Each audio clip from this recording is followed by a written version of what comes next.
వందనాలు. సలాం అలైకుం, నమస్తే. అందరూ బాగుండాలని కోరుకుంటున్నాను. నీతి మంత్రాలు ఒక స్త్రీ ఎలాగా మాట్లాడిందో మనం చూసుకోవాలి.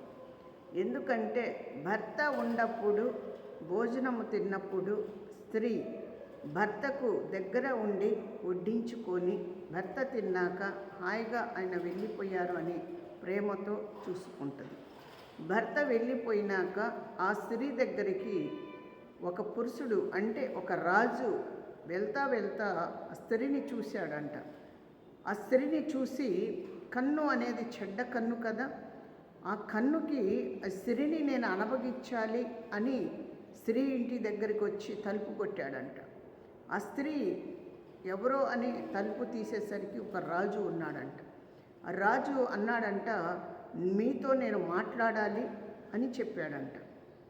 అంటే స్త్రీ అన్నది సరే రండి అని చెప్పి కూర్చోబెట్టి వాళ్లకు మంచినీళ్ళు, ఒక గ్లాస్ మంచినీళ్ళు ఇచ్చిందంట ఆ రాజుకి. ఇచ్చినాక నేను చూడాలి, నీతో మాట్లాడాలి, నేను అనబగియాలి అనే పాపమైన మాటలు ఆ రాజు మాట్లాడుతూ ఉన్నాడంట. సరే నువ్వు అనబగిస్తూ కానీ, నువ్వు నాకు ఏమన్నా చేద్దు కానిలే, కానీ మొదటి నువ్వు భోజనం తిను, మా ఇంటికి వచ్చావు అన్నదంట. అంటే భోజనం తిను అనగానే భర్త తినిపోయిన విస్తరాకులోనే మళ్ళీ భోజనం పెట్టి, నువ్వు తిను ఈ ఇస్తిరాకులో అన్నదంట.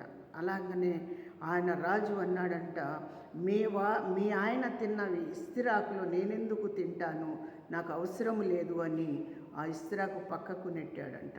అలాగనే నా భర్త తిన్న వెంగిలి ఆకునే నువ్వు తినలేదు అంటే, నా భర్త దగ్గర నేను ఉండే స్త్రీని నువ్వు ఎలాగ నన్ను అనబగియాలని నువ్వు వచ్చావు, నువ్వు పాపంలో పోతావు, నీ కంజిష్టి పాపమైంది అని నువ్వు మార్చుకోమని చెప్పిందంట.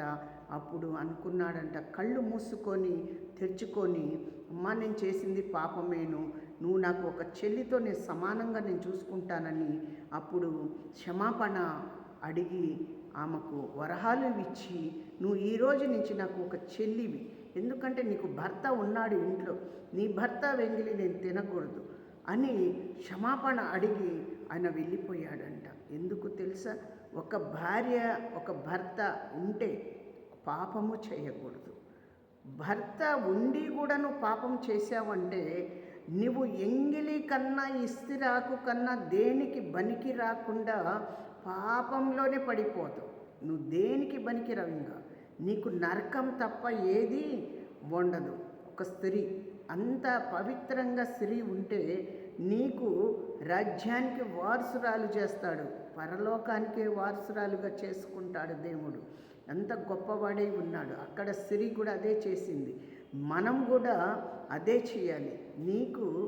నీ పురుషుడు నీకు ఉండంగా పరాయి పురుషుడితో అక్ర సంబంధాలు పెట్టుకొని పాపం చేయాలని నువ్వు అనుకుంటే, నీ కంజిష్టి మగవాడు ఎలాగైనా రాగలుగుతాడు, కానీ ఆడది ఎలాగా జాగ్రత్త కలిగి ఉండాలి.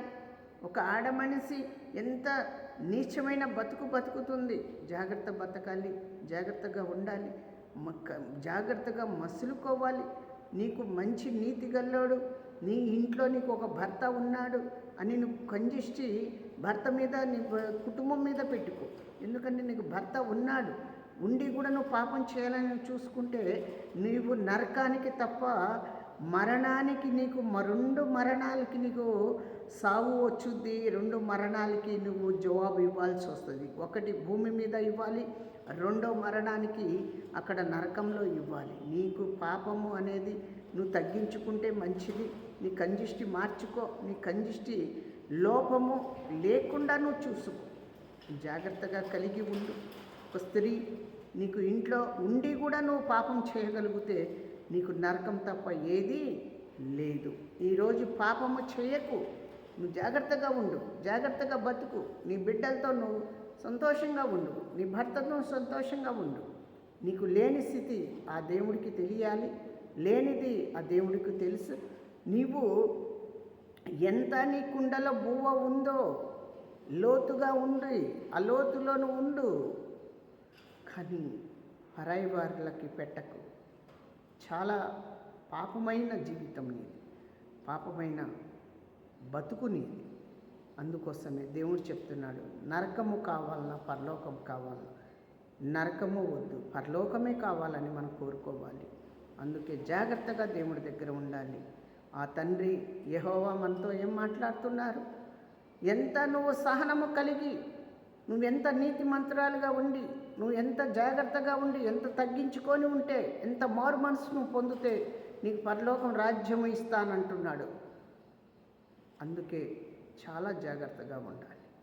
నరకం అంటే చాలా మంటల్లో కాలిపోతూ ఉంటాము.